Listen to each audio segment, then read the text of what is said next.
ሰላም ቤተሰብ ዛሬ ደግሞ የተለየ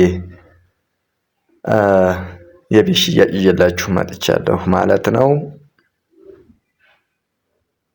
ይሄ ከውጭ ወደ ቤት ያለውን ምስል ለማሳየት የሞከርኩ ነው።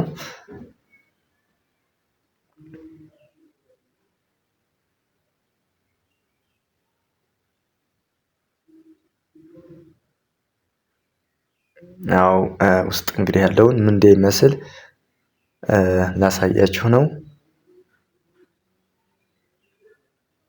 ዙሪያውን ምን እንደሚመስል እናያለን። ተከታተሉን።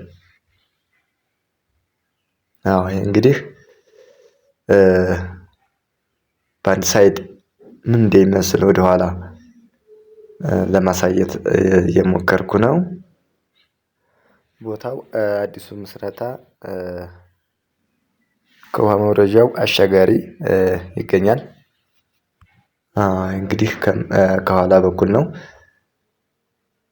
ከኋላ በኩል መጥተናል። ሰርቪስም እንደምታዩት አለው ማለት ነው።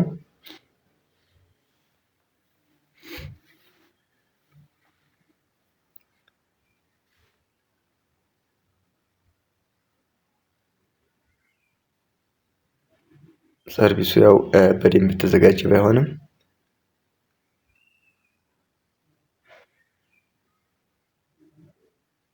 ያው እንደምታዩት ያበደ ሆኖ ተገርፏል ማለት ነው። በጣም ነው ደስ የሚለው።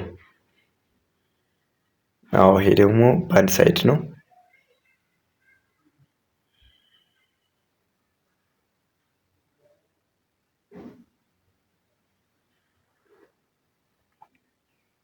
እስከመጨረሻው ድረስ ተከታተሉን።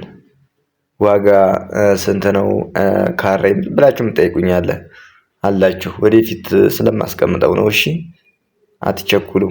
ሳታዩ ጥያቄ አታብዙ ማለት ነው። መጀመሪያ እስከመጨረሻ እዩ። አዎ ይሄ ደግሞ ወደ ውስጥ ምን እንደሚመስል ነው፣ ምን ደረጃ እንደደረሰ ይሄንን ተመልከቱ። አዎ ከታች አርማታል ተብሏል። ያው ጨለማ ስለሆነ ነው ቅረጻው ላይ ያው ምን ይመስላል የሚለውን ብቻ ለማሳየት ነው። ለምስሉ ጥራት ይቅርታ ጠይቃለሁኝ። ሌላ ሰው ስለሆነ ነው ቪዲዮውን ያጋራኝ ማለት ነው።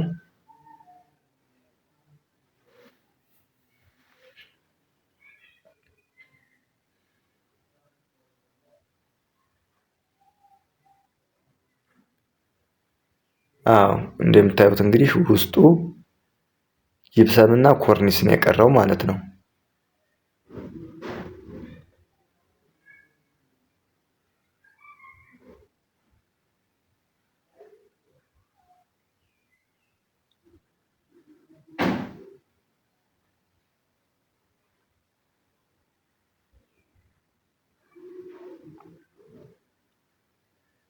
አዎ እንግዲህ ሁሉም ነገር ሻወር ክላሱ እያንዳንዱ ክላስ ሳይቀር ለማሳየት እየሞከርኩ ነው። በጣም ሰፊ ነው በነገራችን ላይ።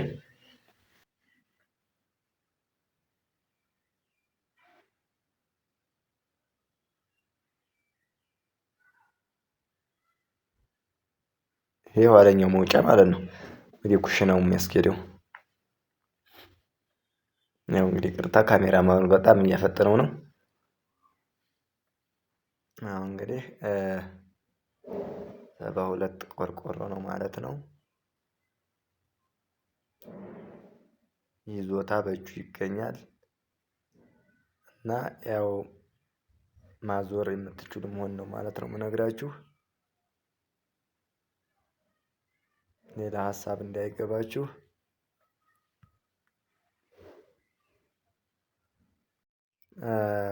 ዋጋ 3.7 ማለት ነው።